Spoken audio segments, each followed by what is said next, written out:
खट्टा खाने वाली चुड़ैल। रात को अचानक राधिका मौसी को किचन से कुछ गिरने की आवाज आई। उन्होंने बाहर निकल के देखा तो किचन में उन्हें कोई सफेद साड़ी में दिखा। वो चीख पड़ी, हे भगवान, आलतू जलाल तू आई भला को टाल तू, आलतू जलाल तू आई भला को टाल तू। राधिका मौसी को चीखते सुनकर श्रवण बाहर आता है भागते हुए।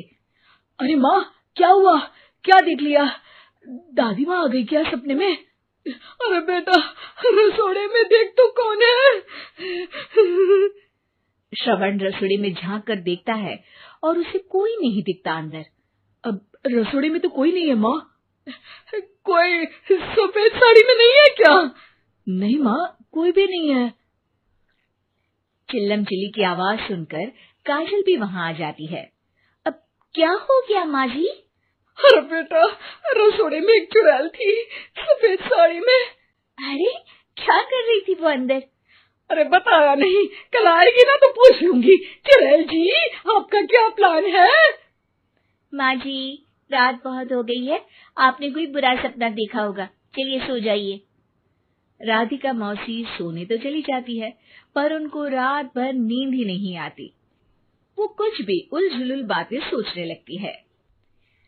कहीं चुड़ैल की वजह से तो घर में टेंशन नहीं हो रहा, कहीं उसी की वजह से तो वो दादी नहीं बन पा रही। सुबह जब राधिका मौसी रसोड़े में छानबीन करती है तो पाती है कि नींबू का अचार गायब है। चुड़ैल नींबू का अचार ले गई, मुझे तो ठीक नहीं लग रहा कुछ। चुड़ैल को भी पता है कि जिंदगी का असली मजा तो खट्टे में ही है। राधिका मौसी झट से श्रवण को फोन कर देती है। बेटा, मुझे समस्या समझ में आ गई है, हमें एक तांत्रिक की जरूरत है। अरे क्या बोल रही हो माँ, तांत्रिक की क्या जरूरत है? आप पूजा पाठ तो कर ही रही हो ना। आलतू जलालतू मंत्र सारे फालतू जैसे कुछ मंत्र पढ़ो, चली जाएगी अपने आप चुड़ैल। अरे नहीं बेटा, कभी चुड़ैल को कम नहीं समझते। अरे तुझे पता भी नहीं चलेगा कि कभी वो छल करके काजल की जगह घर की बहू खुद बन जाएगी। क्या माँ, कुछ भी बोल रही हो? कहाँ काजल और कहाँ चुड़ैल? वैसे एक बात बताओ, काजल को अगर गाने के लिए बोल देना तो चुड़ैल काजल की आवाज सुनकर घर तो क्या धरती लोग छोड़कर चली जाएगी। तुम ना पढ़े लिखे बच्चे हर चीज को मजाक समझते हो। तुम रहने दो, मैं खुद ही तांत्रिक को बुला लेती हूँ। अच्छा सुन, शाम को इमली लेके आना। क्या है कि चटनी खाए बहुत दिन हो गए है ना? नहीं माँ, इमली तांत्रिक से ही मंगवा लो ना, आटा वगैरह भी उसी से पिसवा लेना। देखो मुझे काम करना है। श्रवण रात को कई तरह की सब्जियों के साथ माँ के कहने पे चटनी के लिए इमली भी ले आया था, लेकिन राधिका मौसी के दिमाग में अलग ही फिल्म चल रही थी। उन्हें अब सिर्फ शक ही नहीं यकीन होने लगा था कि शायद चुड़ैल ने श्रवण पर अपना जाल बिछा दिया था, जिस वजह से श्रवण उनकी बात ही नहीं मान रहा था। पर कोई नहीं, आने वाली रात में राधिका मौसी खुद तैयार हो गई चुड़ैल को पकड़ने के लिए। रुद्राक्ष की माला, तुलसी का पत्ता, हनुमान चालीसा सब हाथ के पास ही था, बस चुड़ैल का इंतजार था। और जैसा राधिका मौसी ने सोचा था वैसा ही हुआ। वो चुड़ैल उस रात भी आई, पर वो राधिका मौसी से तेज निकली और राधिका मौसी के उससे पकड़ने के पहले ही वो भाग खड़ी हुई। जरूर बहू पे साया है उस चुड़ैल का, तभी तो श्रवण के कमरे में गई है। और अगली सुबह राधिका मौसी पिछली रात हुए हमले में किन चीजों का नुकसान हुआ उसका हिसाब लगा रही थी। उनके खेमे से एक आम के अचार की शीशी भी गायब हो चुकी थी, और वो इमली भी जो कल श्रवण लेकर आया था। राधिका मौसी इस बारे में सोच ही रही थी कि श्रवण जल्दी से रसोड़े में आकर दवाइयों की पोटली ढूंढने लगता है। अरे बेटा, क्या हो गया? अब माँ, वो काजल की तबीयत खराब है, बहुत घबराहट हो रही है उसे। हे भगवान, मैंने पहले ही कहा था कि तांत्रिक को बुला लेते हैं, पर नहीं, अब देखो उस चुड़ैल ने काजल को अपने वश में करना शुरू भी कर दिया है। हालांकि श्रवण भूतों में विश्वास नहीं करता था, पर अब वो भी डर जाता है। और राजी हो जाता है एक तांत्रिक को बुलाने के लिए। कुछ ही घंटों में तांत्रिक आ जाते हैं और राधिका मौसी तांत्रिक जी को सब बता देती है।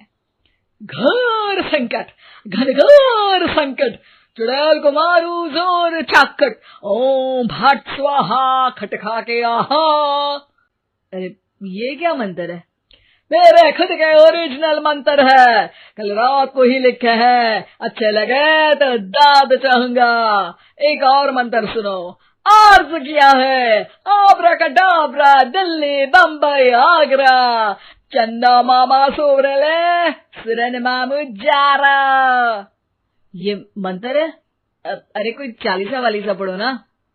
वक्त कम है, 40 नहीं पड़ेंगे, 20-25 में काम चलाना पड़ेगा। अलग निरंजन जाके लंदन, मुफ्त का मंजान घिस मेरे नंदन।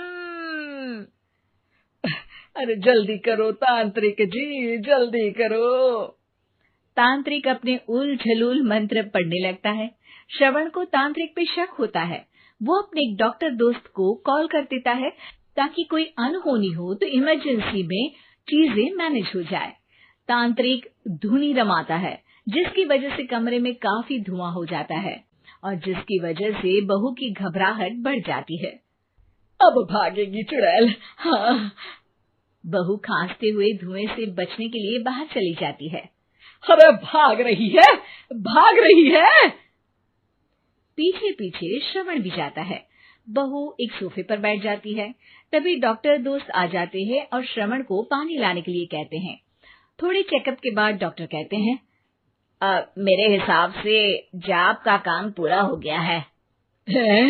क्या मतलब? अरे कुछ भी नहीं माँ, कोई चुड़ैल नहीं है, खुशखबरी है, अब दादी बनने वाली है। मगर वो सब अचार के डब्बे। श्रवण दोनों अचार के डब्बे अपनी माँ को दिखाता है, जो कि उनके बिस्तर के नीचे छुपे हुए थे। आपने सही बोला था माँ, वो चुड़ैल काजल ही थी जो खट्टा खा रही थी। हमें कल ही पता चला, पर हमने आपको ये तांत्रिक वाला काम करने दिया ताकि आपको भरोसा हो जाए कि भूत वगैरह कुछ होता ही नहीं। अच्छा अच्छा, ये तो बड़ी खुशी की बात है, पर बेटा मुझे एक झाड़ू तो ला दे। क्यों माँ? ये तांत्रिक का भूत उतारती हूँ मैं। अब तांत्रिक राधा मौसी के डर से घर से भाग निकलता है और राधा मौसी उसके पीछे भागती है। अरे संकट ये घनघोर है, तांत्रिक मुआ चोर है।